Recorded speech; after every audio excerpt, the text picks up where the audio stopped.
You're tuned into the Joy News channel. Let's go back to Parliament, where Deputy Minority Whip Ahmed Ibrahim is addressing a news conference on the back of calls by majority MPs calling for President Akufo-Addo to sack the finance minister. Kweku Asante, my colleague Kweku Asante, is on the ground and joins us with more.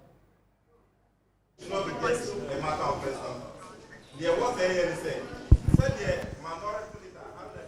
Kweku Asante, if you can hear me, can you just give us details of what the Deputy Minority Whip has said? Just concluded a press conference where they are saying that the finance minister, Ken Ofori-Atta, must lose his job, and that, we just heard from the majority side who held a press conference saying that they are supporting a move to remove the finance minister. Early on, what happened was that about 80 MPs are now signing on to a letter calling for the dismissal of the finance minister, and the minority have just been informing the House that they are going to do this. What we are picking is that a vote of censure is going to be moved, and then this is going to be laid before the House. Haruna Idrisu, the minority leader, has been connecting with us, and that. So what we are expecting is that Haruna Idrisu, the minority leader, is going to lay before the House an impeachment proceedings against the finance minister. Let me try and get the minority whip who is with me. Hello, sir. Join us. We are live here. Just briefly. You were not here. I was there, but just, you were not here. I was there. But honorable, just briefly, honorable. I mean, is this not? Some will say it's reactionary that because the NPP have decided to do this, you are also deciding to do this. Oh, we told the NPP that we are bringing a motion. This cannot impeach the finance minister. What can impeach the finance minister is the motion for impeachment. This is a call for the majority to support us, to move the motion and impeaching. It's not a matter of going to tell President sacking, dismissing. No. They must use their 137 to support our 137 to impeaching. When are you filing this impeachment motion? The thing is this today. We started a discussion with them yesterday at the business committee meeting. And that is what you think 137 cannot impeach the finance minister. That is why the Honorable Haruna Idrisu was talking to his colleague, the majority leader, to support. So if the majority leader means well, it's a matter of bringing his 137 to support our 137.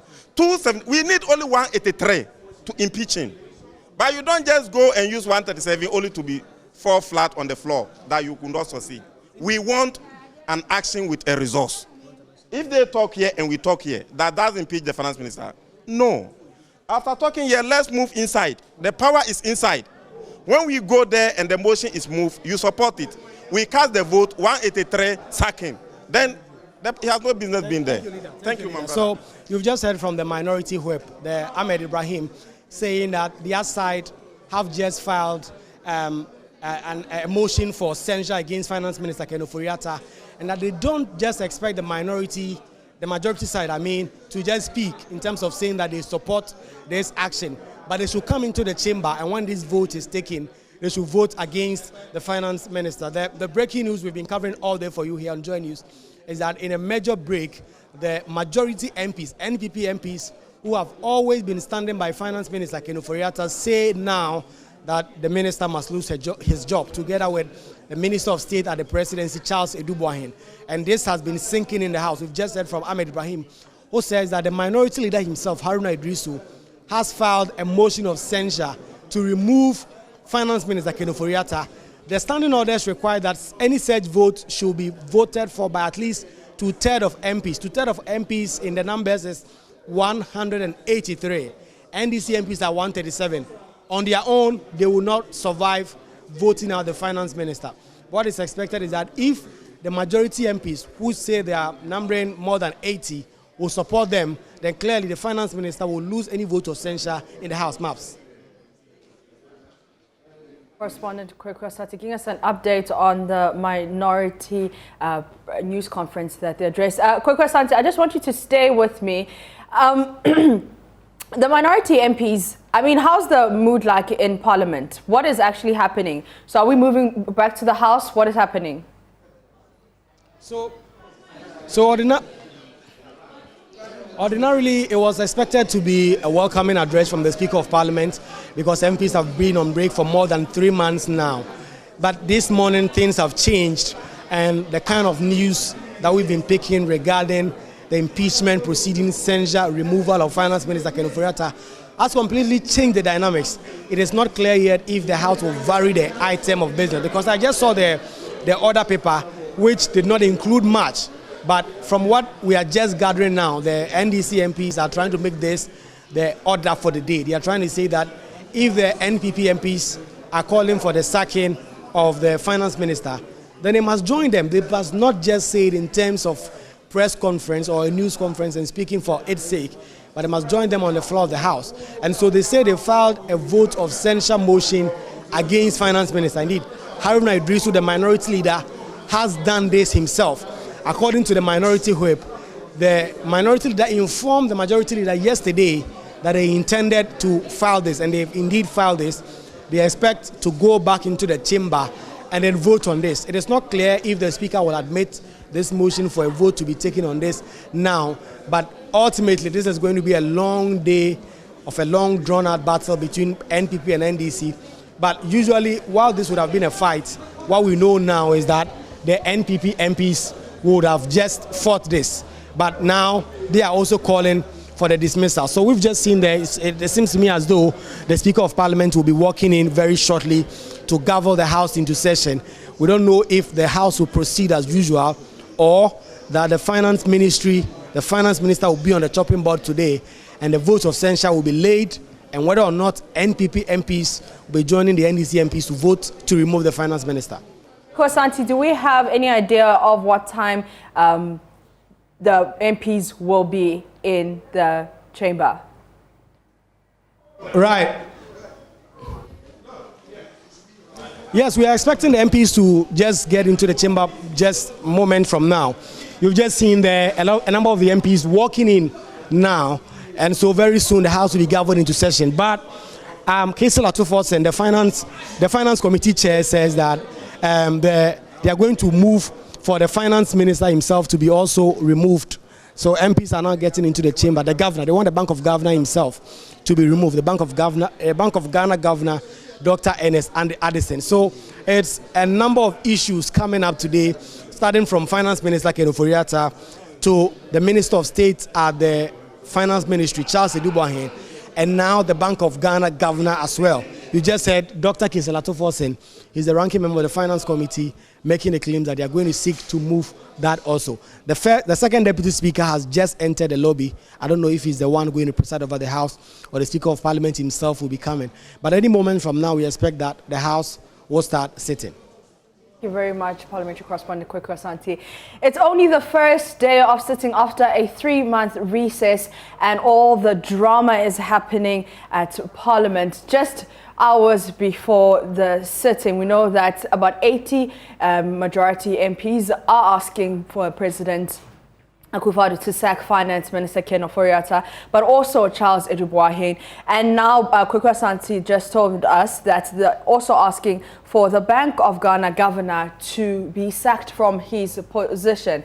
Now, the question we're asking, where is the leadership, the majority leadership, and how will this affect the breaking of the 8? And also, we understand that there's an impeachment motion going to be set today. How will that go? When I was speaking to Dr. Draman Rashid earlier, he said this is a good call, or somebody who also is supporting this call is Franklin Kujo, who is president of Imani Africa. They did not see this coming, but it seems like everybody is feeling the pinch.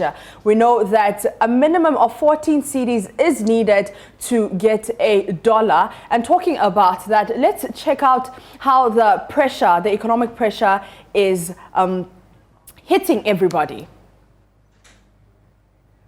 Going to the IMF. Whatever we do, we are not. Mr. Ofori-Atta has been under pressure since government opted for an IMF program. He, however, continues to enjoy support from President Akufo-Addo.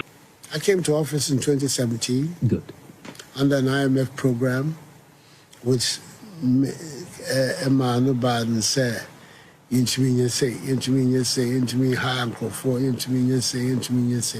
stringent program. This same man was able to manage the affairs of our economy in such a way, sir. The first 4 years of my first term, we were one of the fastest growing economies in the world. an average growth rate of 7% a year from the beginnings of an IMF program. Economist Professor Godfrey Bokpin ever say he lacks the capacity to continue to lead the negotiations with the IMF. Anytime we are outside an IMF program, the fund, the development partners, they are a bit lenient with their comments, more diplomatic. But when you come under a program, you've lost your bargaining power. So you see how they are coming hard at us now. They are asking you to prove this. Show proof, yeah. So last year you were not under a program, so they could understand your assumptions. You can explain that, oh, how about this debt? Oh, you know, this is ring fence, this is that, this is this is that. But right now, they are saying everything must come on board.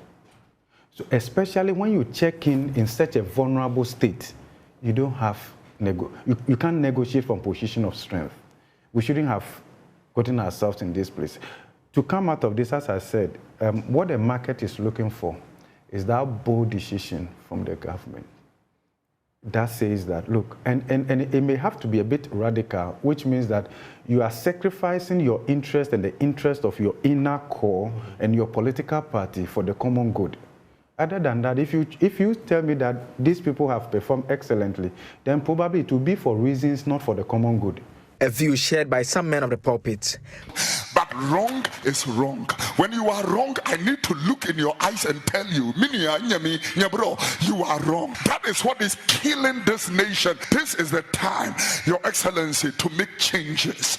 And that changes must be to the honor and glory of God. Our finance minister, who even though is a Christian, have failed miserably. And I am telling Your Excellency, with all due respect, this is the time to make drastic changes. We cannot sit here when $1 is equal to 12 cedis. 12 cedis! Milk, which was 2 Ghana cedis, now 8, 7.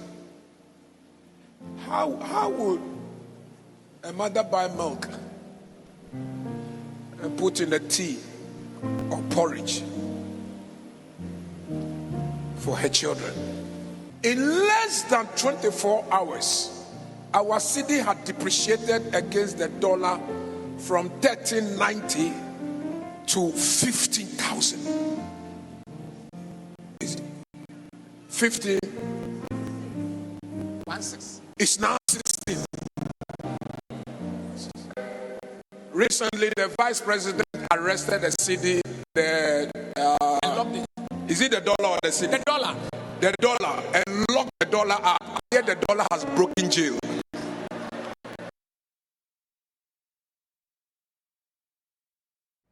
Let's go back to Parliament, where Ahmed Ibrahim, Deputy Minority Whip, was addressing the news conference. Non-performance and the lack of performing even statutory obligations.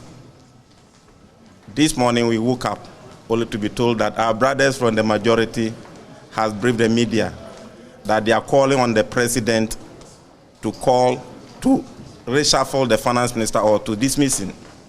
What we are coming to say is this: we are the representatives of the people. The minority leader didn't do a press conference.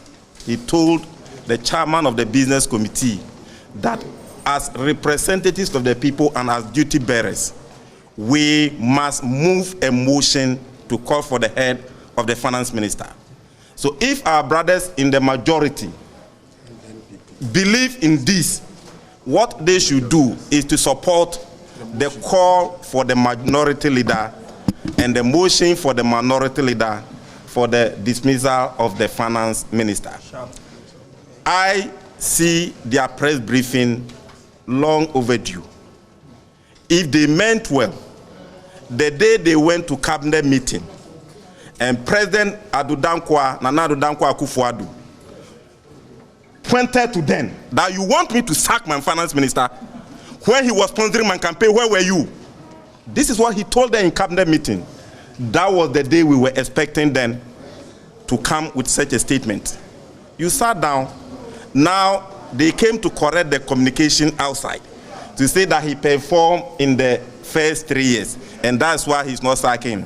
This is not what he told them in cabinet. The reason why Nana Addo Dankwa Akufo-Addo doesn't want to change Ken Ofori-Atta is that Ken Ofori-Atta used his data bank to support his campaign to become president. And therefore, the finance ministry is as a compensation to the finance minister, and that's why he's not sacking him. He said this to them in cabinet. The ministers were there and he threatened them. You didn't come out with such a motion or such a statement. So if they mean well, you need to test majority of parliamentarians to sack the finance minister. When we went to IPU, they told us that parliamentarians must walk the talk. More action and less talk. So it should not be majority coming to make a press conference, the minority coming to make press conference. If you have 137 minority, 137 plus 1 majority, and both sides believe that the finance minister is killing the economy, and therefore he must go, it should not be difficult to mobilize 183 MPs to dismiss or to reshuffle him, if the president is failing to do that. So the reason why we are doing this press briefing in response to what our brothers from the majority said is that, yes, the Honorable Haruna Idrisu said it in business committee yesterday, the motion is ready. He indicated he didn't want to surprise the majority leader. And we don't want to take their press briefing as a deflation of our motion. Now, they've shown indication that they also don't want the finance minister. So now it's clear indication that the finance minister, Ken Ofori-Atta, has failed. So the information they were trumpeting everywhere, that he performed in his first term, and that's what they are maintaining him. They themselves see that there's no truth in it. You and I know we performed the first 3 years because of an oil economy. The oil that came on board, and that is the oil growth that they inherited. So now, this morning, the motion is still going to be pursued. We will not take their press briefing, and because of that, even the majority don't want the finance minister, so we will stop. We are not stopping with the motion for the impeachment of the finance minister. And now that the indication is from our brothers in majority that they support our motion, they must support us to move the motion on the floor. Because if MPs don't want finance minister, we cannot be blaming Nana Akufo-Addo. We have the power to use 183 ministers, 83 MPs to impeach him. So 137 plus 137, let's go inside. The Haruna Idrisu motion that he told Chairman Sabonsi yesterday is ready. Then we go and do it. But if you don't do this, then we reduce democracy. We reduce democracy as just mere talk shop. Majority, you don't want your finance minister. You go to cabinet meeting, then he asks you, when he was supporting my campaign with the data bank, where were you? Then you come and keep quiet. He has messed everything. Now you come and do press conference that you don't want him. Let's go inside. The opportunity will be given to them, then we sack him. Though, thank you very much, and may God bless us. The finance minister, Ken Ofori-Atta, must lose his job, and that, we just heard from the majority. Ahmed Ibrahim addressing a news conference in Parliament there. Joining me in studio, Raymond Akwa, head of the research desk, and Winston Amwa, who is a deputy head of the politics desk. Gentlemen, thank you so much for your time. Let me start with Winston. Winston, what does this mean? What is happening in Parliament? Well, it means a lot. First of all, you're seeing signs of a functioning democracy. In every democracy, when things are not going well, you expect the representatives of the people to speak. What we have been lacking in the past years is that representatives of the people had always told the line of the executive arm of government. We had always talked about as practicing a system of governance where the whip system wasn't helping. Mm-hmm. Today we're seeing a departure from that, because even in the UK there's a whip system, but they still would depart from that when they feel that their convictions are very clear. What we have seen is members of parliament telling you that enough, we've had enough. We've been talking about the finance minister not performing, mm-hmm. but we think that we cannot continue talking about a non-performing finance minister without taking any action. And with the city at the time hitting 15 cities to 16 cities on the Forest Bureau market, mm-hmm. Mm-hmm. what they have done is clearly a sign that we can't have it anymore. I am just told this afternoon, still in the morning, morning, that the city today is less than 14, the dollar today is less than 14 Ghana cedis. Mm-hmm. I say it's a reaction of the market. Okay. It's a reaction of the market to what is happening. Why would I say that is a reaction of the market? It's a reaction of the market because in the past, a lot of Ghanaians have lost trust in the finance minister and have lost trust in this government. And if you lose trust in the government to steer you clear of the problems you're going through, you may as well go for a currency with value, and that's the dollar. Yes, speculators will play a role, but they will play a role because the economy is not functioning. This, I can say, is victory for Ghana's democracy today. All right, let's go back to Parliament and let's go to the House where the Speaker is addressing the MPs.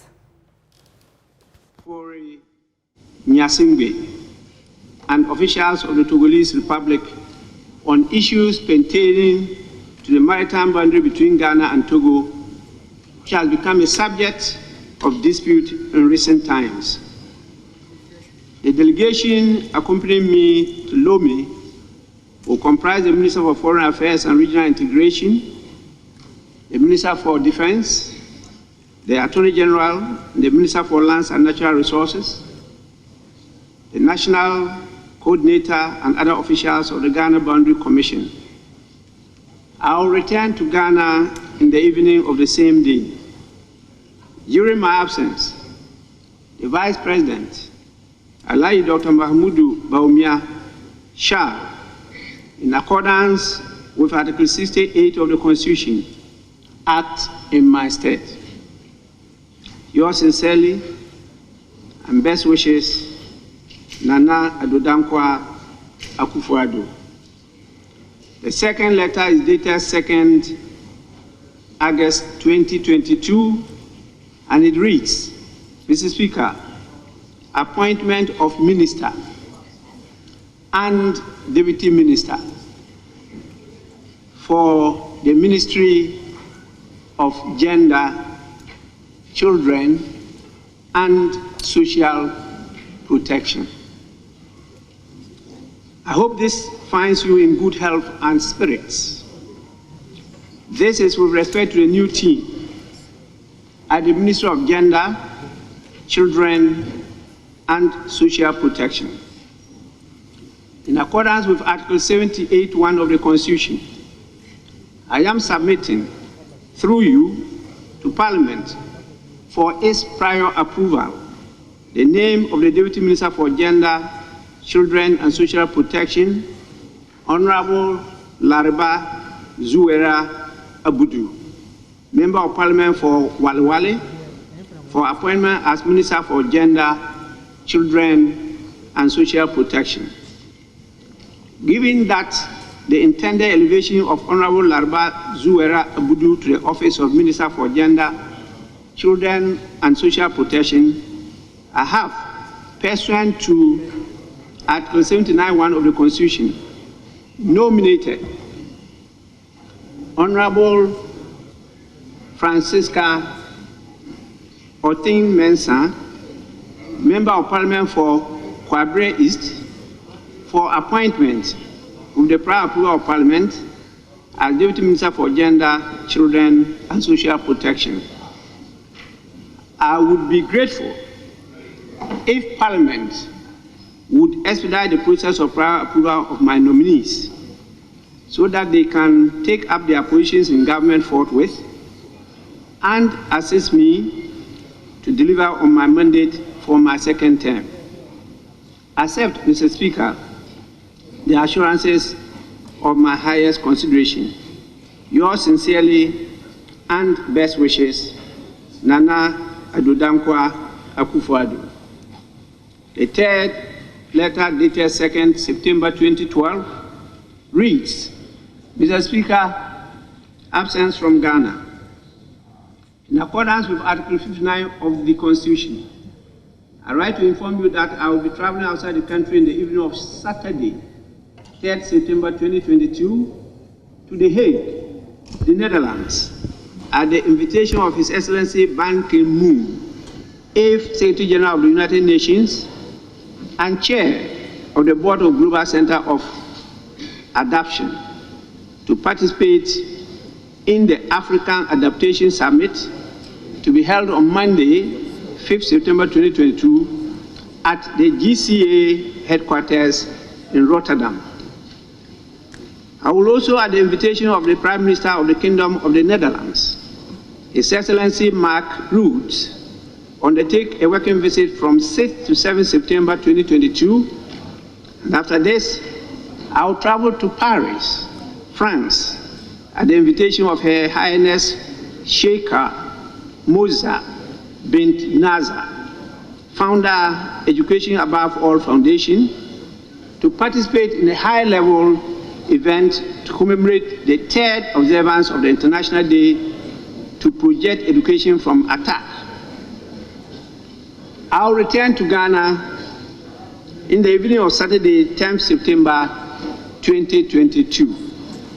During my absence, the Vice President, Alai Dr. Mahmoudou Bawumia, shall, in accordance with Article 68 of the Constitution, act in my stead. Yours sincerely and best wishes, Nana Addo Dankwa Akufo-Addo. The fourth, dated 14th September 2022, reads, Mr. Speaker, absence from Ghana. In accordance with Article 59 of the Constitution, I write to inform you that I will be traveling outside the country on Wednesday, 14th September 2022, on a personal visit to Dubai, United Arab Emirates, from 15th to 16th September 2022, on my way to London, United Kingdom, at the invitation of the British government to participate in the state funeral service of the late Queen Elizabeth II, to be held on 19th September 2022. After the funeral, I will travel to the United States of America on Tuesday, 20th September 2022, to lead the Ghana delegation to the 77th session of the United Nations General Assembly, to be held in New York. I will return to Ghana on Friday, 23rd September 2022. During my absence, the Vice President, Alhaji Dr. Mahmoudou Bawumia, shall, in accordance with Article 68 of the Constitution, act in my stead. Yours sincerely and best wishes, Nana Addo Dankwa Akufo-Addo. The fifth, dated 28th September 2022, reads, Mr. Speaker, absence from Ghana. In accordance with Article 59 of the Constitution, I write to inform you that I will be traveling outside the country on Tuesday, 29th September 2022, on a working visit to Bamako, Mali, as part of an ECOWAS delegation on the current impasse between the Republic of Cote d'Ivoire and Mali.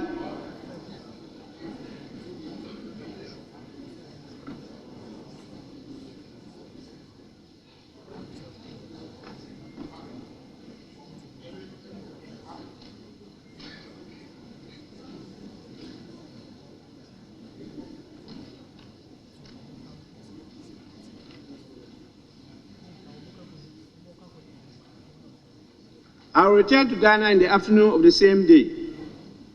During my absence, the Vice President, Alhaji Dr. Mahmoudou Bawumia, shall, in accordance with Article 68 of the Constitution, act in my stead. Yours sincerely and best wishes, Nana Addo Dankwa Akufo-Addo.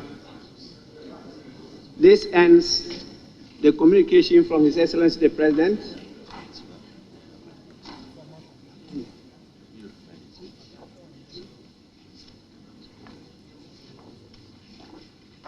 Honorable members, in accordance with our standing orders and the practice, I will want to respectfully refer the nominations of the Minister and Deputy Minister for Gender, Children and Social Protection to the Appointments Committee for consideration and report to the House. As will refer.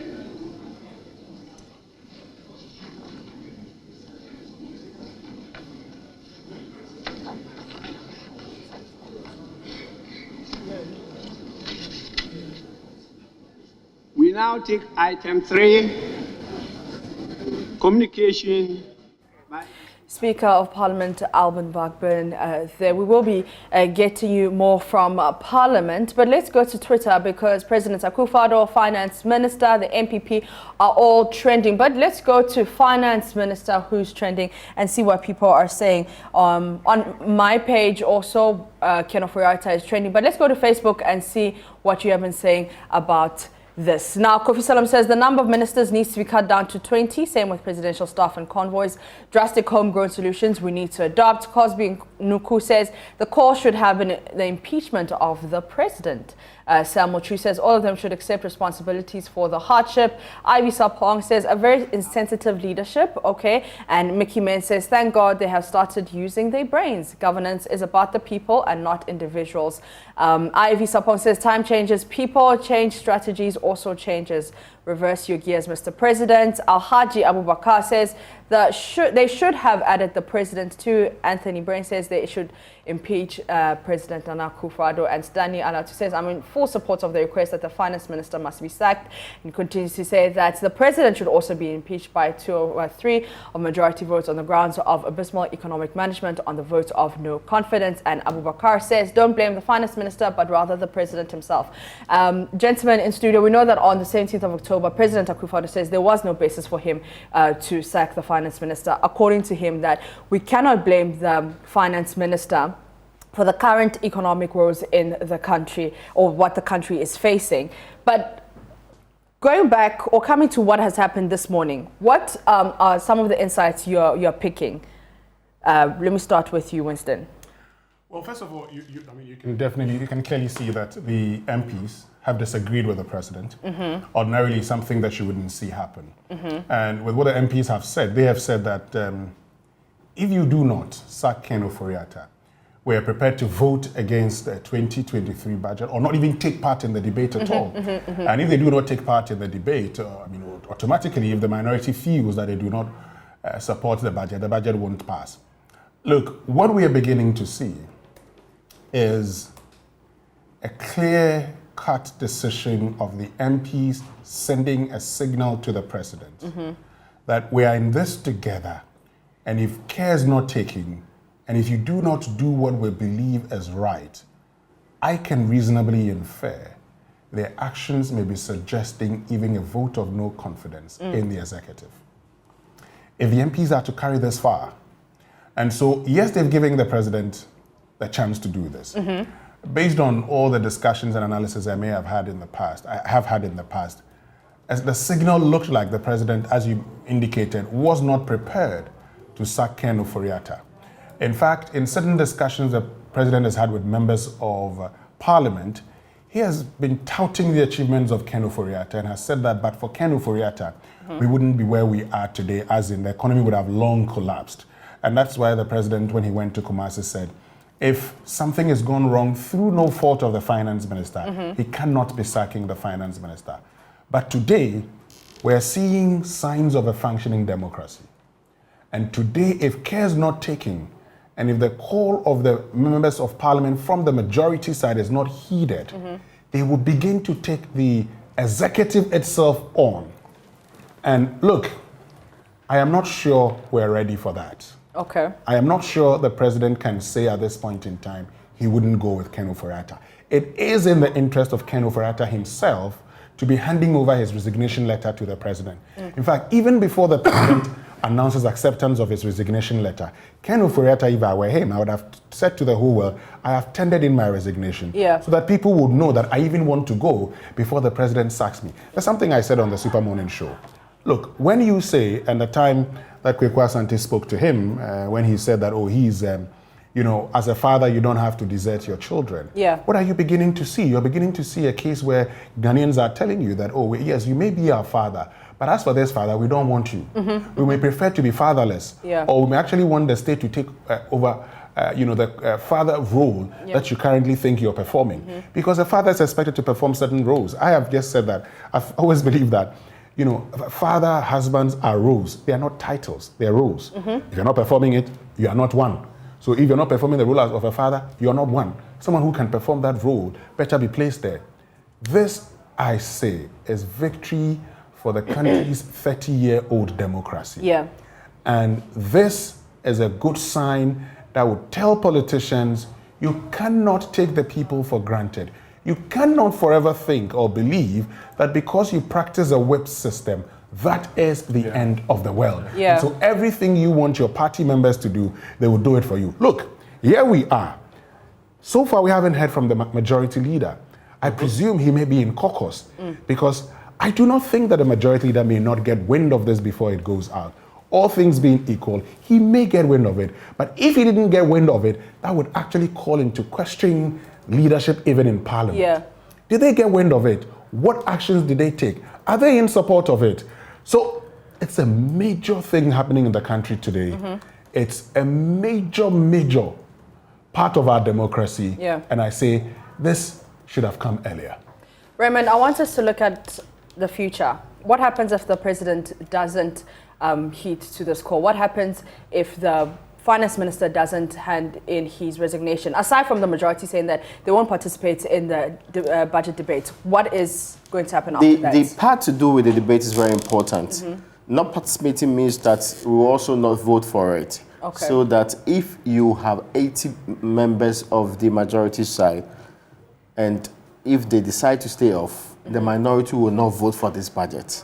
Imagine. Yeah. So you have a huge number of MPs saying we will not vote for the budget. The rest of them will be the leadership of the NPP in Parliament. But why would Oseche Mensah Bonsu want to actually be on the side of those who are not in Parliament? Okay. Of course, his leadership has already been called into question.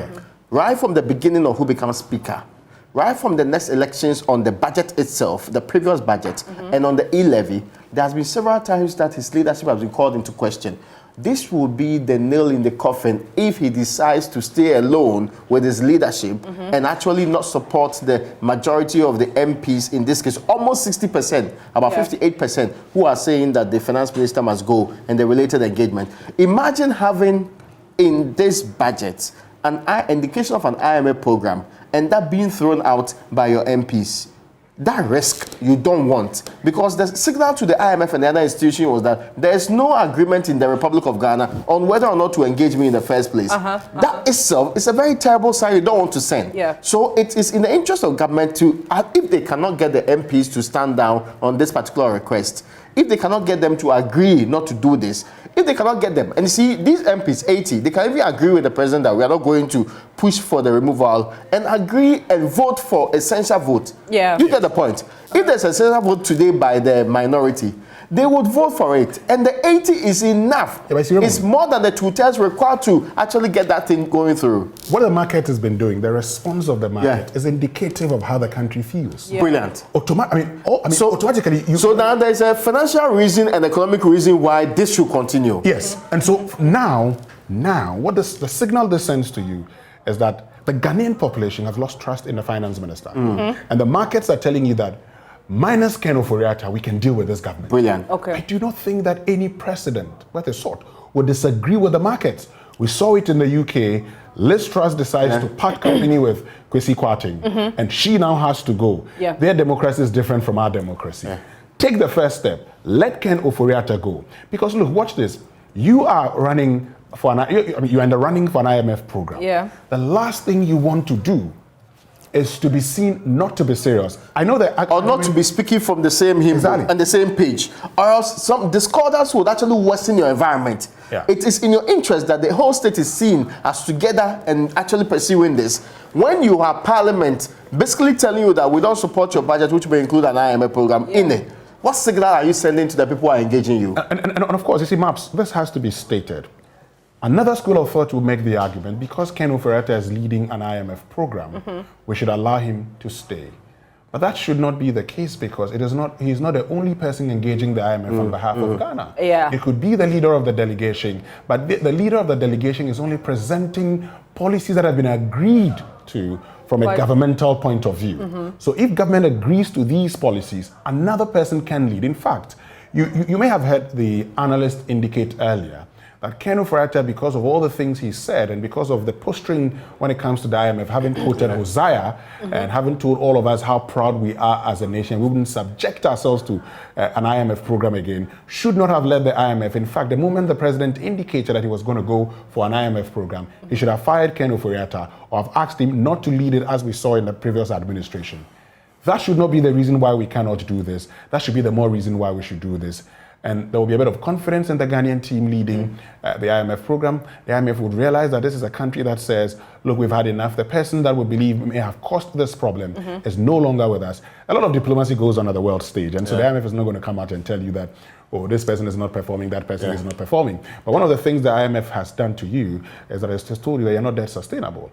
If you're not debt sustainable, Maps, let me end on this note.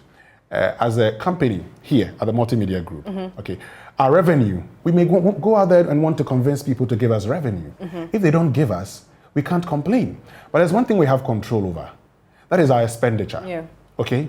So while we may not have control so much over our revenue, but even that is different because government has a lot of control over revenue. But let me just make this point. You have control over your expenditure. So you may argue that you're not getting the kind of revenue that you deserve.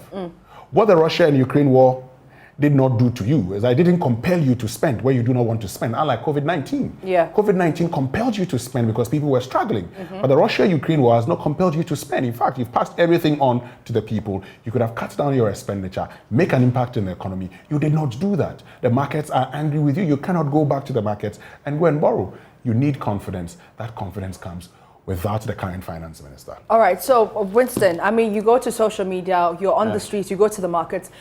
People are upset. People are frustrated, because of what's happening in the country. Some people are saying that this is just a stunt. You know, NPP wants to break the 8. Would you say that this is a trick under their sleeves? Well, I mean, every political party would want to win the next election. And so while you may want to argue that, and of course, I mean, if the NPP didn't want to break the 8, they wouldn't be pushing for the sacking of the finance minister. There's also the angle of, individual interest. Individual interest, but in this case, the individual interest is satisfying a general interest. Okay? The individual interest of these members of parliament in wanting to maintain their seats, because they tell you that their constituents are suffering, in wanting to maintain their seat, is they telling you that the people who voted for us are telling us that if we don't do anything, we won't come back to parliament. Maps, that is a member of parliament really representing the needs of his people. Okay. So yes, the basic principle behind all of this, you can reasonably argue, in fair, is the NPP wanting to break the 8. But does it help us, the citizens? I would say yes, it does, because we're getting somebody whom the market has lost trust in. So it's helping us because if finance minister is seen as the person who is mismanaging the economy. You've seen the evidence with the rate of the cedi, of the dollar. You've seen the evidence today. I mean, in the past, we would have argued that all things were never equal in this country. And I am beginning to, and of course, as a researcher, I change my position anytime there's substantial evidence to prove otherwise. I would have said initially that we're not practicing a functioning democracy. Today, I say this is a sign of a functioning democracy. I would have said that all things were never equal in this country. Today, I would say that, well, you're beginning to see that once the markets had the news of the finance minister, or of members of parliament calling for the finance minister, to be sacked, they quickly reacted, because today, we started the day, with a cedi being at some, 15, with a dollar being at 15 cedis. But things are beginning to change, according to when I was listening to you and Fred Smith talk about it. So that's, an indication of what the market is saying. So when President Akufo-Addo says there's no basis to sack Akufo-Addo, this is in his personal interest, individual interest, Raymond? So to be fair, yes. And you see, it's a very tough decision to sack your finance minister, especially this president has not been one who is more interested in reshuffling. So that's his code. And he likes to stick with his people when this is also a familiar relation. But what's in the interest of the party and in the interest of the country? It appears that removing the current finance minister will not only help the fortunes of the NPP, and I told you earlier, they will be telling the rest of us in this country that, see, he caused the problems, you have removed the problem, so now we can turn the corner and do something different. Secondly, they will also be telling us that when you said we should make changes, we listened. and this is a government that listens to you Yeah. and will implement the policies that will make you feel comfortable. We are sorry for what happened and we are moving in a different direction. That's good not only for the party NPP.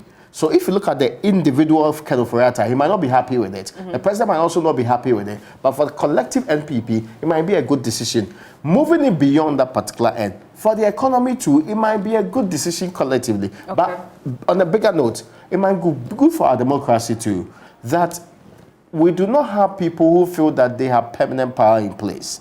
People who feel untouchable. People who feel that the parliament cannot play its role. Baron de Montesquieu conceived of a parliament that engages in checks and balances.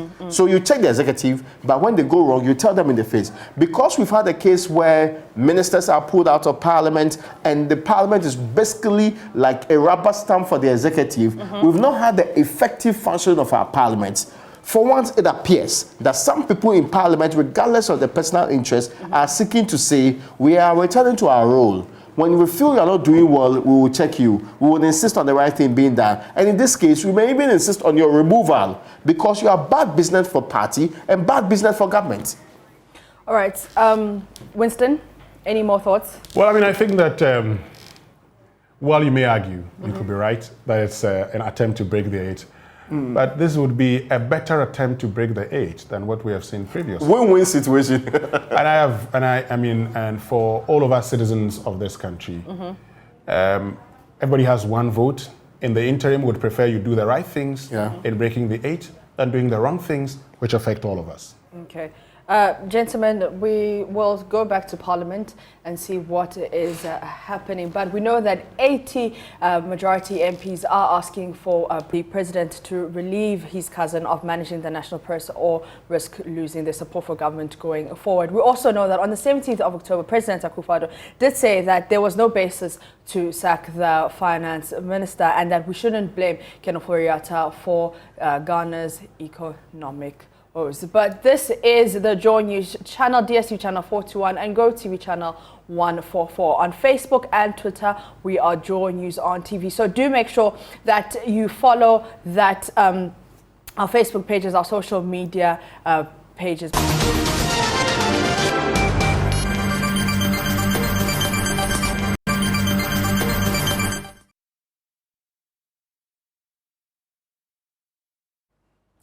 This is your home of credible, fearless and independent journalism. In case you missed it, this is what 80 of the MPs, majority MPs, are saying in Parliament. Let's take a listen.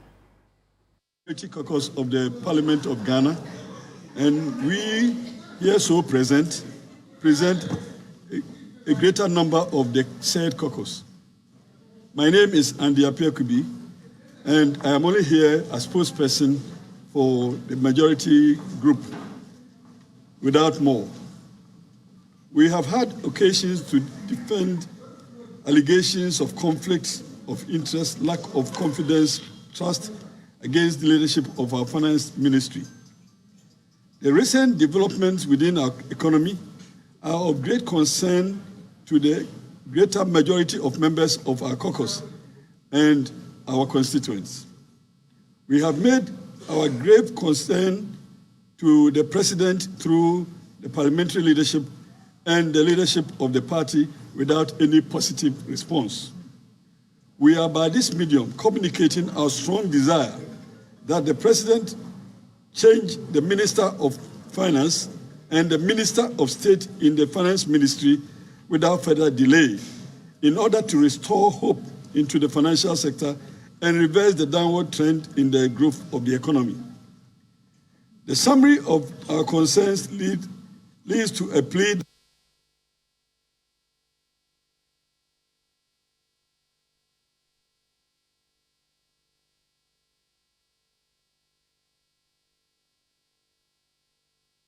we pray that this prayer will be carried to the presidency. We thank you very much for showing concern to us.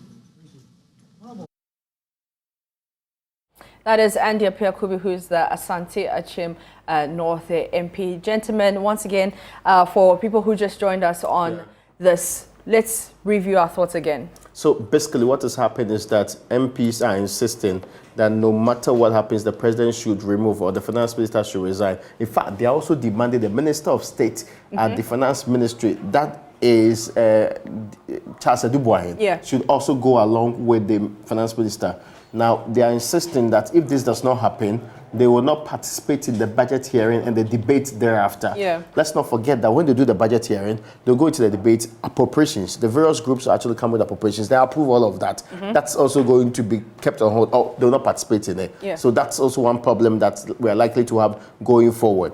They are saying that the management of the economy has not been as well as they wanted it. They're saying that the finance minister has not been not in touch, but out of tune with the realities on the ground, has not delivered as much. And their constituents are insisting that they do something about it. And they're saying this will affect the future fortunes of the party if nothing is done about it. And the economy is in jeopardy. So all of this put together are their demands. Now, if you move beyond Andy Appiah-Kubi, and I actually think that the bigger argument for why the finance minister should be changed was what the member of parliament for Kaikwe, is it Central, yes, Patrick Boama gave it.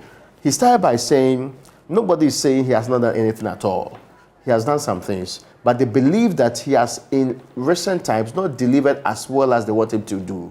But even compared to other states where, when things are not going well, people take the fall for it, the finance minister should have, on his own, been inclined to think that this is a good decision. In fact, he says they have already made demands which, unfulfilled, will lead to this man being removed from office. And that was the indication many had actually thought was coming from the minority side alone. Because the minority in their press conference says, we've started a vote of censure. We want the guy removed from office. We want to send him a strong signal that he cannot continue in office. Then they proceeded to say that the Article 92 vote is being actually signed by the minority leader himself. This gets clear that it appears on the side of the minority, the entirety of the minority is on one page. It appears on the side of the majority, a chunk of the MPs are the ones pushing for this. We have not heard from the majority leader. We have not heard from the deputy majority leader. We have not heard from the whips and the people who make up the majority leadership on this matter, perhaps for strategic reasons. But it will be interesting to know how this plays out going into the future, whether the president will respond to the huge number within his caucus who are pushing for this. Now, if this vote of censure goes through and is put to a vote, and if all the 80 support all the minority MPs, they'll have enough vote to carry out their act of removing the finance minister. And it will also spiral into another form of very interesting developments from there. All that we are seeing today is majority MPs already fed up with the finance minister wanting him removed. They have given their reasons for it. What they are looking up to is he resigning or the president taking the act in the first place. And they have given very threatening words in, we will not support your budget if you don't do so. All right, Raymond, you mentioned the majority leaders. Where are the majority leaders? That's the same point that President of Imania Africa, Franklin Kujo, stated, and let's take a listen to him.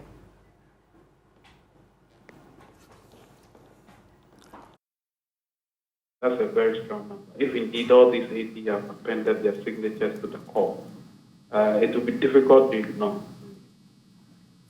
Mr. Kujo, now as a citizenry, what should be our reaction? Should we be happy at the outcomes? Should we be frustrated? What should be our reaction?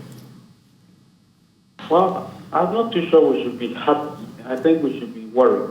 Worried that there doesn't seem to be any concerted effort at addressing the issues. Indeed, there seems to be no plan at all. And that is what the leadership is communicating to the citizens. I mean, this coming on the back of the president planning to speak to the nation somewhere over the weekend. Someone would have asked, why not earlier? But it looks as if everything is in disarray. And this may be the clearest indication yet that things have really gotten to, matters have reached the height of reaching. There may be no turning back, because these people represent a strong section of the party, and if 80 MPs are saying the finance minister should go, that can be difficult to ignore. 80 majority MPs are saying that the finance minister must go. What difference will it make? Will it change our economic woes? Well, I mean, I'm not too sure it will change anything within the interim, but it might give certain hope. And of course, it depends on who is coming to him, assuming the president listens to the courts, really.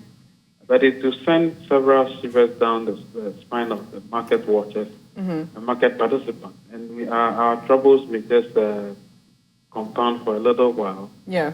Such a substantive replacement is made. That is assuming the president listens to the courts. Franklin Kuja, who's the president of Imani Africa, thank you so much for your time. I spoke to Franklin Kuja earlier today. So we know that they're asking for finance minister to be sacked and also a minister in the office. And when I was speaking to Kweku Asante earlier, they were also asking for the Bank of Ghana governor to be removed from his position. Yeah. But a group that we haven't heard of, the deputies, the finance minister deputies, deputy finance ministers, I beg your pardon, should they also take the fall? First of all, you need to ask yourself a very simple question. Why did these members of parliament start with a conflict of interest position? They started by making reference to a conflict of interest. Apia Kubi says that there's conflict of interest even in the acquisition of loans. And where is the conflict of interest coming from? The conflict of interest is coming from Data Bank and Black Star Heritage being transaction advisors when we go for loans. And so ordinarily, you would say that when these institutions are transaction advisors, and we know that Data Bank is linked to the finance minister, Black Star Heritage linked to the Minister of State at the Ministry of Finance. So then you get a suggestion that maybe your appetite for borrowing is linked to the function that the transaction advisors also perform. They've talked about that first. And then they've moved into the second gear and have said these persons have not performed creditably. The deputy finance ministers, according to our constitution, finance ministers assist the finance minister, or deputy ministers, not deputy ministers, assist the substantive minister. So really, if you think that an economy is not being run properly, or a sector of the economy is not being run properly, it's not a deputy minister that you go for. Okay? Unless the deputy minister has been given clear instructions to do a thing or two, which he has failed to perform, then you would go for him. In the scheme of things, really, would you say that John Kuma and Abnal Sari are not doing anything and so they should be fired? In the scheme of things, you can actually say, well, the next minister who comes in, as if the president heeds the advice of these members of parliament, may say, I cannot work with them. They may be moved to another ministry. But at this point, they will not be the problem. The problem will be Ken Ofori-Atta and the Minister of State in the office of the Ministry of Finance. You know, in fact, even these deputy ministers, they are part of the economic management team. No, they are not. But remember, that shows how not so relevant they are in the scheme of affairs, actually. You remember when Dr. Akutuose was Minister of State at the Finance Ministry. That's true. I remember in one of the parliamentary debates of, was it 2011 or 2012, at the time in the chair was First Deputy Speaker Dua Jaho. And this was instructive because at the time he had always said that he was managing the economy at the time. He'd be quick to say, I wasn't managing the economy at the time. It was Kojo Banri who was managing the economy. Then he said this, Mr. Speaker, when I was managing the finance ministry on behalf of the president. On behalf of the president. Because the Minister of State ordinarily is at the office of the president. That's true. So when you say Minister of State at the Ministry of Finance. So he says, when I was managing the Ministry of Finance on behalf of the president, and they said, oh, now you have admitted. He said, no. What point am I trying to make? The point I'm trying to make is that the Minister of State at the Ministry of Finance and the Minister of Finance are the key decision makers here. Not the Deputy John Kuma and Deputy Abnal Sari. I am telling you once again, let's look at the markets. Tomorrow we would come back and we'll look at the cedi to the dollar. We will see that the Ghanaian market is reacting to the possibility of Ken Ofori-Atta being sacked. That is, if the indication shows that he will be sacked. If the indication shows that he will not be sacked, the market will react and will react terribly. And so you would see that all of a sudden, the cedi would take a further hit, all things being equal. Raymond, I heard you said, they're not relevant, the deputies are not relevant. But like, if there's a total overhaul, what signal would that send? Okay, a total overhaul would mean that there's lots of confidence in everybody required there. But I actually do feel that some of them, if kept there, would not make any major impact. They don't sit in cabinets. They're not decision makers. They're basically I don't want to say elevated errand boys. Their job really is to be made to represent. So, for example, the finance minister says, go and represent me at this program. Yeah. Go and say this and that on my behalf. If they are speaking, you hear them speak, right? On behalf of my minister, this and that is being said. Yeah. It's because of the role they play in there. What we need are key people being replaced so that we can have the integrity and the change in our structure to go and engage better. That's the kind of thing that people are asking for now. Except we are indirectly admitting that those people are so crucial that they're the ones making the major decisions, which we know is not happening anyway. That is where we could actually make changes. What people are also demanding is whether or not the current economic management team is fit for purpose. Yeah. Whether it's been delivering on its goals, whether this economic management team that was touted to be the solid team has actually yielded the kind of results we want to hear from them. I can see why the people within the minority is also pushing the envelope a little bit further and asking for the governor of the Bank of Ghana to go. I am unsure whether that's really a very big... Listen, I saw consistently the Bank of Ghana deploying virtually all the tools in this toolbox. How does central banks fight inflation? It is because of our inflation targeting behavior, you just have to increase interest rates. How do they deal with currency problems? They just have to make sure that they get the more dollars into the system. All of this they have deployed. As to whether there are other measures they could use, including clamping down, you recall not long ago that the Bank of Ghana even deployed people to go and be shutting down forex bureaus that they say are unregistered and be chasing around people who are in the black market. What else could they have done? Many had pointed their hands straight to fiscal policies and said, look to where your expenditure is and stop blaming areas that you could not change. Why are we still having the kind of expenditure? Why are we still making promises that we will build roads? Why are we still making promises that we will do all the big things when we know that our current revenues should not be able to sustain it? In any case, if we cut back on our expenditure, it means that government itself will not be spending more, which means that many of the big ticket things that requires government to spend big money using the dollar would not also happen. So that's the kind of reaction that many would have required. But it appeared right from the finance minister's statements from the beginning, he was unwilling to do many of these things. He was so fixated that a couple of things from the Bank of the World Bank, be it balance of payment support, be it a quarterly or a review amount of money that's coming in, will be the best that we need at this time.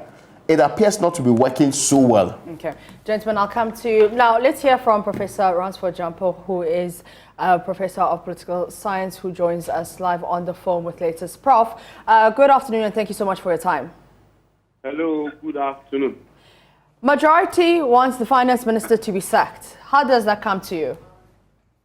Well, I was in your studio on Newsfile last Saturday, and we made, myself and my colleague Bob, we made similar calls that we made calls that the president thinks about reshuffling and changing the finance minister, if for nothing at all, as a way of sending a certain optics to the public for them to psychologically believe that they are Ghanaians and believe that things will be done anew to calm them down and to help in navigating all of this through the crisis period in which we find ourselves.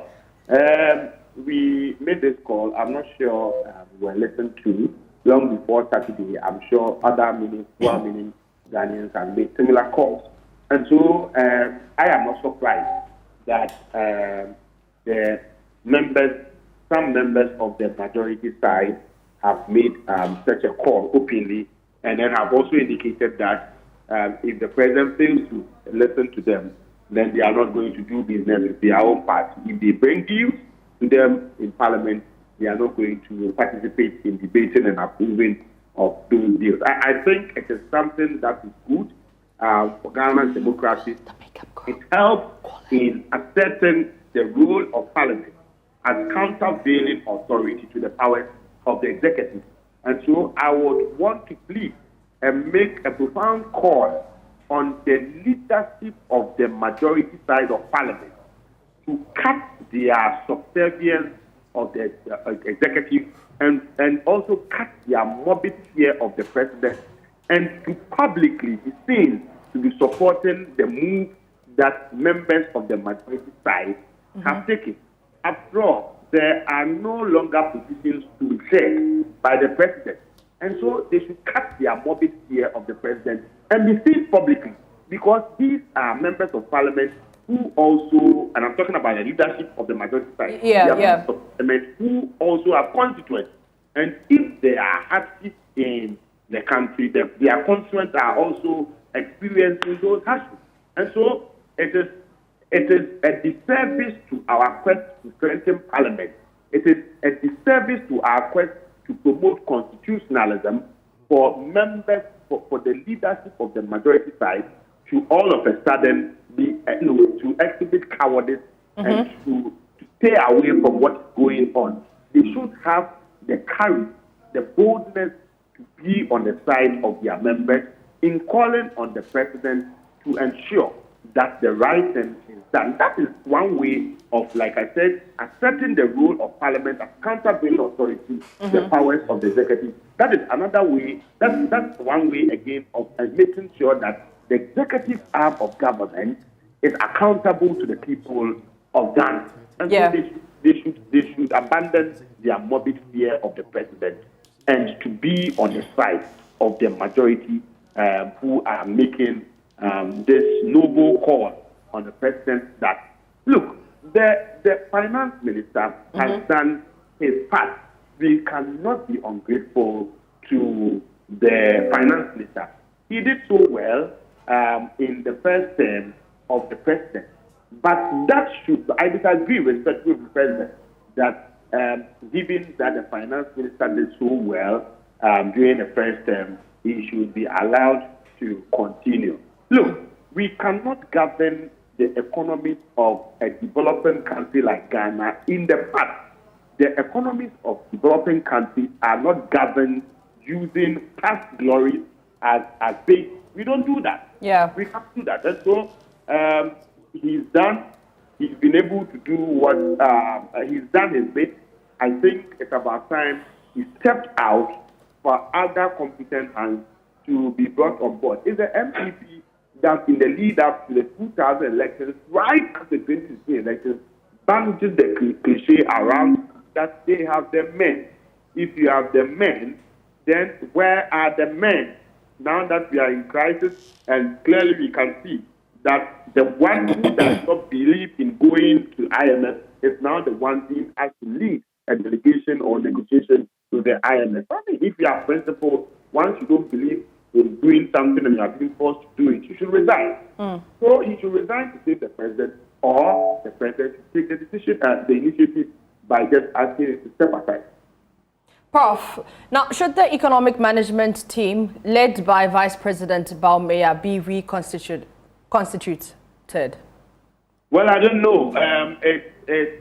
There are rumors that there are parallel management teams of the economy. You have the economic management team being there, and then there are others who are also managing the economy, and their activities are not necessarily in sync with what the economic management team is doing. It's up to them. The most important thing is that times are hard, things are not going on well, and people feel that the one leading the management of the economy now must step aside. And you cannot be that intransigent. President Akufo-Addo alone cannot be right, and all of us will be wrong. And then also, we cannot continue to allow him to choose loyalty and relationships over competence. Governing a developing country is not about the president. It's about the interests of the ordinary people whose fiduciary trust the president is exercising. And so it's not he deciding that this man has been loyal and I have a relationship with him, and so he must be on. No, it's about competence. It's about also our interest as a people. And so I am saying that I have a hope that he will listen. He will give in the decision that the majority side, has taken.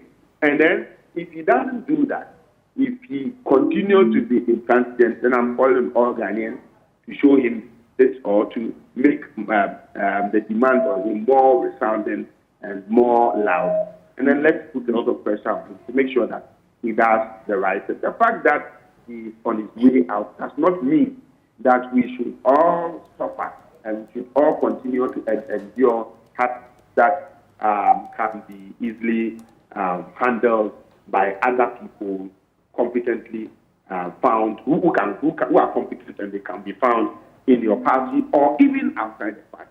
We are in national crisis, and so it's not about winner knows all. The practice of winner knows all has not helped us, and it cannot help us in this time of crisis where we need other competent hands. We cannot afford to dissipate or to allow brains and talent that are scarce and limited in our part of the world to go waste simply because somebody thinks that somebody is loyal and somebody has a relationship with him, and so there cannot be changes here and there. I mean, we cannot continue to tolerate that. Political scientists, what does this mean for a governing party which is hoping to break the eight in the upcoming election? What does the future look like for the governing New Patriotic Party? Well, it clearly tells you that there are serious disagreements and contentions within the party. It tells you that the president himself is gradually losing his hold over the party. Otherwise, if that is not the case, I mean, the plan to do this to the president, I don't think was hatched yesterday. It's something that I'm sure those who did it have been planning for long. And if they did that, and you really have a hold over the party, somebody would have given you a wind of it, and then you would have listened to them or tried to sort of discourage people from doing that.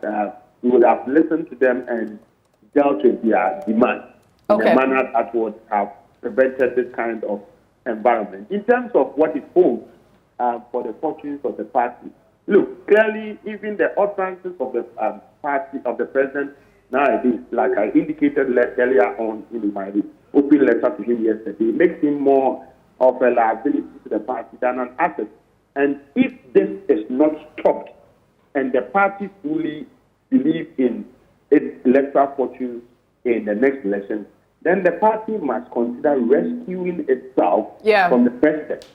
Okay. Thank you very much, Professor Ransford Jumper, who's a professor of political science. Let's go back to Parliament, where Minority Leader Haruna Jusu is on the floor. Even to determine how cocoa prices are determined globally. And I think that the Foreign Minister, the Minister for Trade, supported by our committee chairman on agriculture and others, must also take up this matter seriously, because cocoa remains the backbone of our economy, not just for purpose of its export earnings and employment creation, but we depend on it as a country. Mr. Speaker, I should commend the Ambassador Senna, who provided our committee with some detail that we're so pleased with. The Minister for Defense, I'm sure myself and the Majority Leader will engage you on Ghana's representation at NATO, which also came out very strongly in our diplomatic engagement in Brussels. And the fact that we do not have a military attaché, even given our status in that will fall before you, but I trust that the leader of government business would have engaged you on this subject.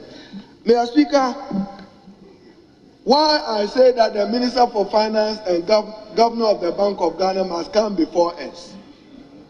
Mr. Speaker, sooner than later, in pursuit of the Public Financial Management Act, the Minister for Finance will have to appear before us with his budget statement for 2023. My wish would have been that he secured an IMF bailout before budget. That does not seem possible. And that itself comes with major economic ramifications for our country. What precedes the other has meaning for businesses and for donors and for international community. I'm told that the IMF wants to further conduct debt sustainability analysis because they are not satisfied with the last examination of our books that they did. Probably a debt restructuring may become necessary. But I'm saying that ideally, Ghana should have secured an IMF bailout before budget. Because what budget will you be presenting without a position on the IMF will be problematic.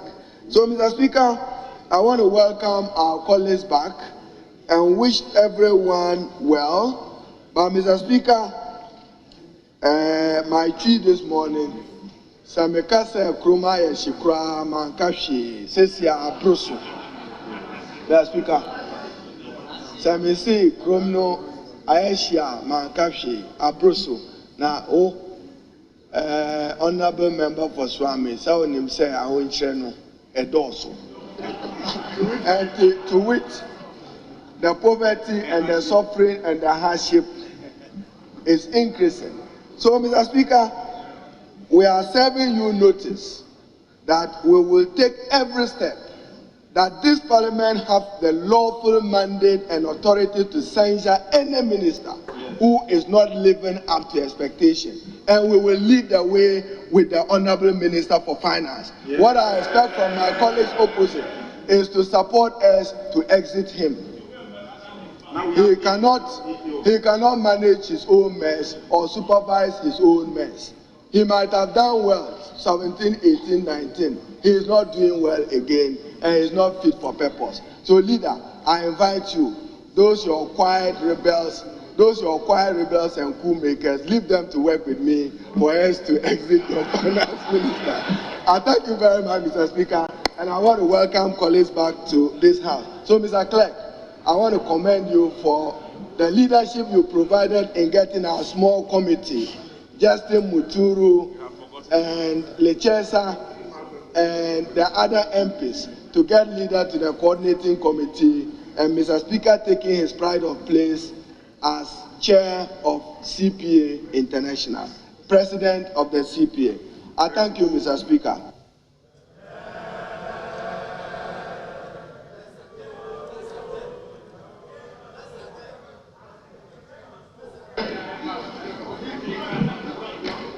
Honorable members,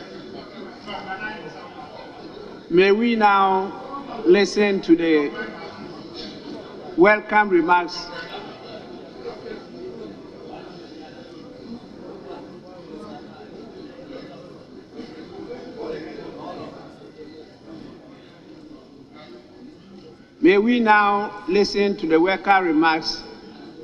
of the Majority Leader and Minister for Parliamentary Affairs. Honorable, it's your turn now. Speaker, thank you for the opportunity to also make some brief remarks relating in particular to welcoming members to the third meeting of this second session of the 8th Parliament. Speaker, to begin with, I must express appreciation to the Almighty God for granting us traveling mercies from our various constituencies back to Accra to Parliament to commence the business of this meeting. Mr. Speaker, we have had a 3-month recess period. Members travel to our constituencies to engage constituents, to brief them about developments in the country and in particular in Parliament. In other words, to account to our constituents. Of course, coming back, I believe that we are ferrying sackfuls of concerns and expectations from our constituents back to Accra. Mr. Speaker, I believe these concerns and expectations will find expression in questions that will be filed. And I don't know whether the motion that the minority leader is signaling is part of the concerns. Mr. Speaker, it's intriguing to hear the minority leader give an indication that he's filing a motion, and if you have filed a motion, with the greatest respect, the admissibility of a motion lies with the Speaker. And you can come and speak to it. when the Speaker has not admitted it. Mr. Speaker, the minority leader and his gang, they have the uncanny ability of attempting to tie your hands behind your back, to forcibly admit a motion, regardless of its intent. Mr. Speaker, the minority leader should know the rules of anticipation. Mr. Speaker, these are rudimentary. Mr. Speaker, Mr. Speaker, you have alluded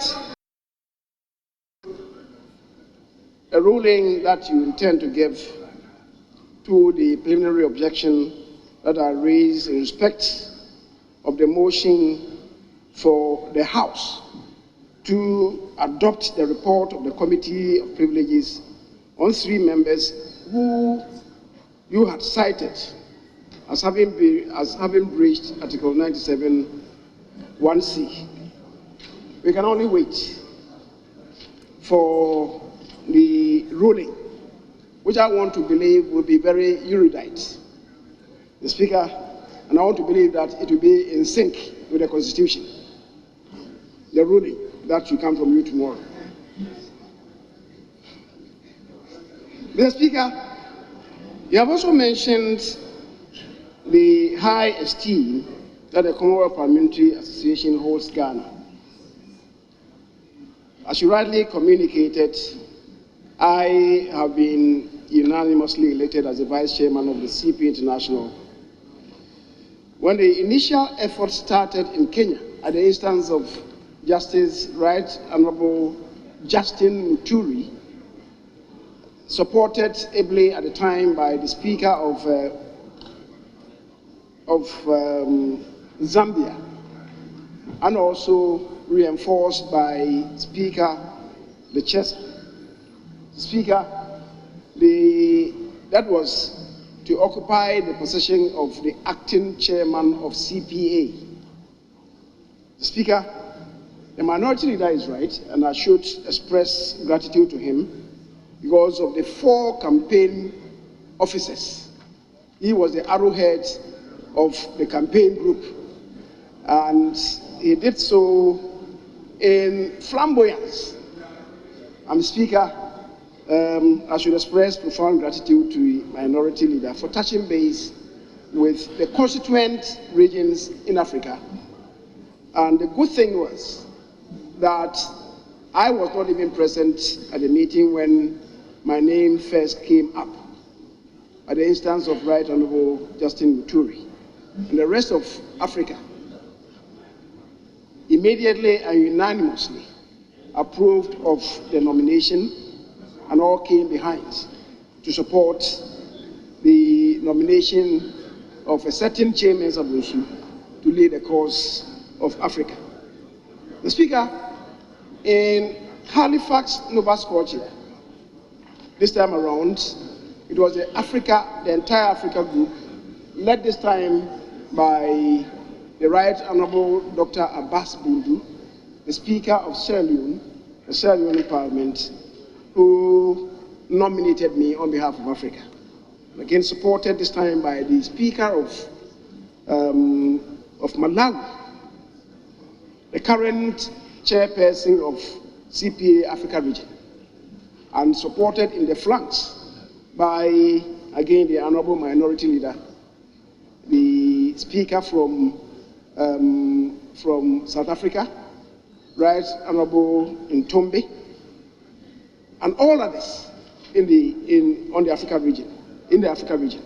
Speaker, they were all very supportive, and I must express my profound gratitude to them. And I believe, just as they believe in me, Speaker, I, on behalf of Ghana, would want to assure Africa that we will not let them down. Speaker, next year in September, the Parliament of Ghana would host the Commonwealth Parliamentary Conference. And in line with that, on account of that fact, the Speaker of the host country becomes automatically the president of the association. That is why our own Speaker, Right Honorable Alban Sumana Kingsford Bagbing, is the president of the CPA International. Speaker, I want to plead that given what we saw in Canada, it's imperative on us to begin early preparations so that we are able to acquit ourselves credibly and also to showcase what Africa can do. So we may have to use the 2023 budget to accommodate the hosting of the conference. We recognize that the economy is not in the best of shapes, but this is a pledge that Ghana committed to in 2019 in Kampala, Uganda. That's how come at the time, the speaker at the time, Right Honorable Professor Okoye, was the vice president, because Ghana was supposed to be the next host after Canada. Speaker, we have had quite a long time, and we didn't have any excuse not to have adequately prepared for the event. As I said, we are not in the best of shapes. We all recognize that the economy is not in the best of shapes. However, because of the commitment that we have given on behalf of Africa, we must discharge our responsibilities. Mr. Speaker, I agree with the minority leader when he says that the economy is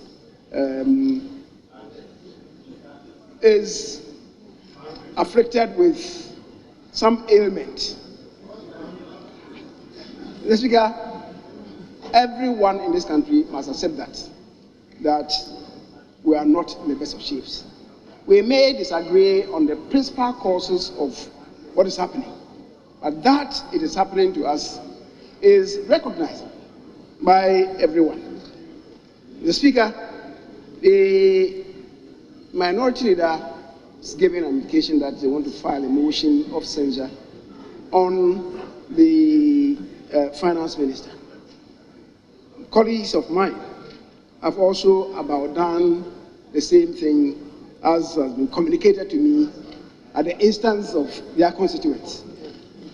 Speaker, my own personal thinking is whether or not this thing could be done midstream into the negotiations with the IMF, and again midstream in the crafting of a budget. What would be the effect, the contagion effect of this in the negotiations, and also even its impact on the performance of the currency as we see now. So, Mr. Speaker, these are matters that we should interrogate. Mr. Speaker,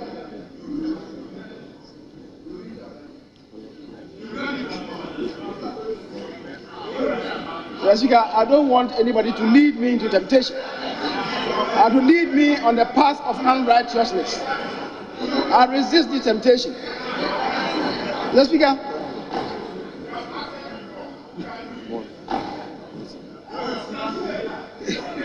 Mr. Speaker, so I think that whereas we all recognize that there are difficulties, I think that we should do serious introspection on what is a better resort for us as a nation and as a parliament. The Speaker, I'll rest there. The Speaker, but it's the recognition of the difficulties that we have, which occasions the meeting that we had at Koforidua, which involved the chairpersons and ranking members of some select committees. The Speaker, it was to provide members of Parliament an insight to the negotiations that were going on, because we expect the Finance Minister to encapsulate the conclusions of these discussions into the budget that we presented, and we will be required to approve of the budget. And we should know what is providing the foundations for the budget that will be coming. Mr. Speaker, in that respect, let me express gratitude to the committee members, the committee chairs, the ranking members, and leadership who availed themselves at Kofodia to hear from the Minister of Finance and also the technical group on these two matters, the state of the economy as of yet, and the negotiations with the IMF. At the end of it, Parliament and indeed parliamentarians were able to communicate our concerns, what we thought should be necessary factors that should be ingrained in the discourse in negotiations with the IMF. We were frank with the minister, and the minister was also frank with us. And I believe pulling together, Mr. Speaker, we'll be able to get ourselves out of the quagmire that we find ourselves as a nation. I think I need not emphasize that we need to work together as one nation, one people, one nation with a common destiny. Mr. Speaker, this is a Ghana affair. It's not an MPP matter. It's not an NDC matter. And that is why I'm calling on all of us to come together to be part of this reconstruct. Having said so, Mr. Speaker, I would want to encourage all of us. Mr. Speaker, we do know that this meeting, as you have said, principally is the budget meeting. But there are some key bills that we may have to attend to. In particular, relating to those of them that are before us, the National Vaccine Institute Bill, the Grace Development Authority Bill, the Intestate Succession Bill, Ghana UNESCO Bill, and as you have added, Mr. Speaker, the Affirmative Action Bill. I'm not too sure that given the space that we have, the 3-week period before the budget comes in, whether we'll be able to deal with all these. But let's commit ourselves to the bills and see how far we can travel. Having said so, Mr. Speaker, I agree with the minority leader when he says that the conclusions of the negotiations with the IMF should be factored into the budget. Now, the PFMA, the Public Financial Management Act, provides that the budget should come to this House latest the 15th of the 11th month, which is November. Now, the Constitution also provides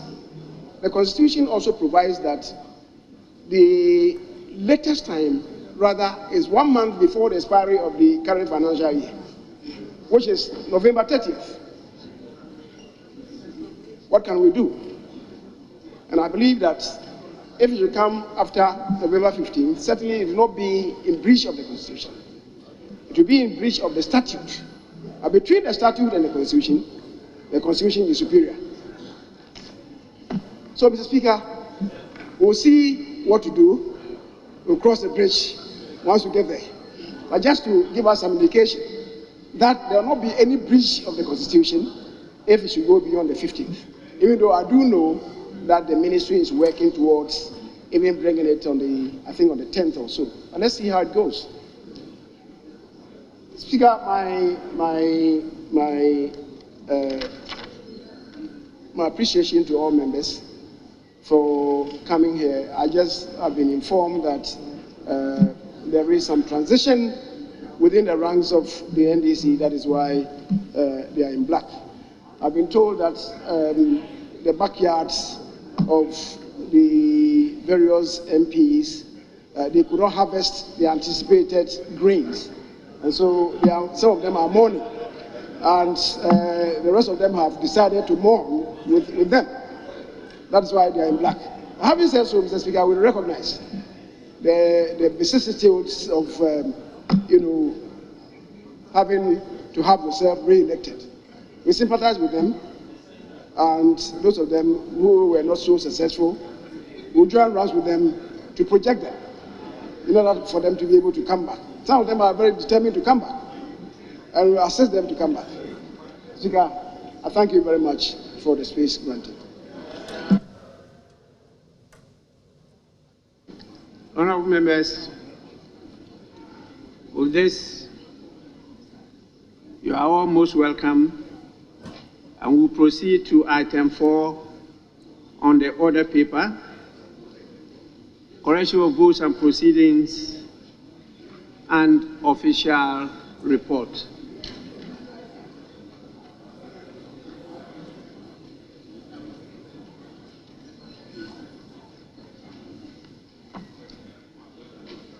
Honourable members, we'll start with the correction of votes and proceedings of Thursday, 28th July 2022. Page 1. Page 2. Page 3. Page 4. Page 5. Page 6. Page 7. Page 8. Page 9. Page 10. Page 11. Page 12. Page 13.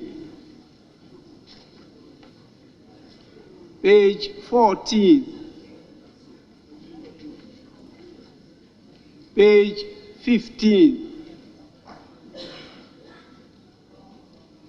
Page 16. Page 17. Page 18. Page 19. Page 20. Page 21. Page 22. Page 23. Page 24. Page 25. Page 26. Page 27. Page 28. Page 29. Page 30. Just gone by is Minority Leader Haruna Jusu, who says Kromayeshi, and that the finance minister cannot manage his own mess and he's not doing well. Also, Majority Leader says it is intriguing that the Minority Leader is announcing that he has filed for a motion even when it has not been filed. Gentlemen, is the country hot or what? Final thoughts. Very, very hot. But let's get this straight. I think this is progressive, no matter how it ends up. When Parliament starts doing its job as a check on the executive, everything about it is exciting. Yeah. It's how developed democracies actually work out. And for a very long time, the rubber stamp is now being taken off and they're going to function properly. So it makes a lot of sense. On the other side, though, I was interested in the commentary of the Majority Leader. Yeah. He's not opposing the decision to actually call for the removal. He's only drawing their attention to the possibility that this may affect the current negotiations with the IMF.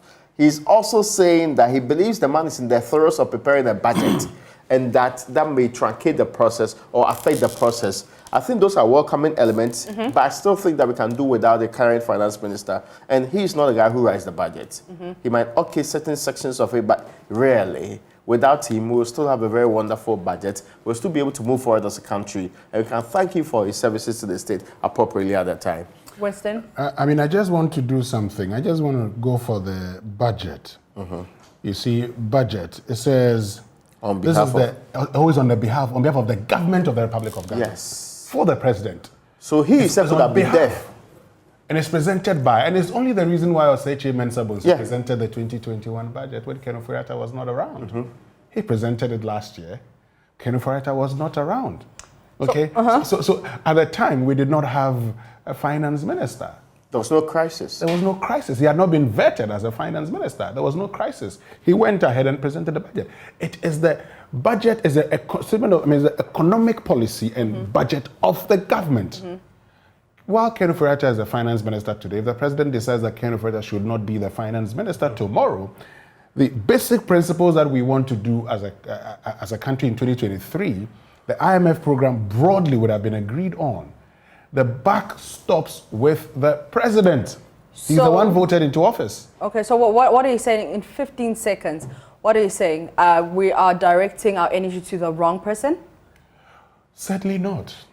Certainly not.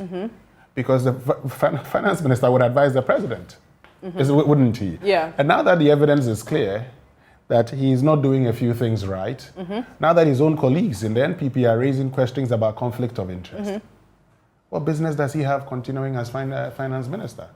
Well, thank you very much, gentlemen. Raymond Akka, who's the head of the research desk, and Winston Ama, who is the deputy of the political desk. Sack Ken Ofori-Atta, majority MPs tell President Akufo-Addo. And that is it for that coverage of that news conference. Up next is Daryl Kwa with The Marketplace. I'm Mapitso Sebidi. Do stay on our channel for more of our bulletins.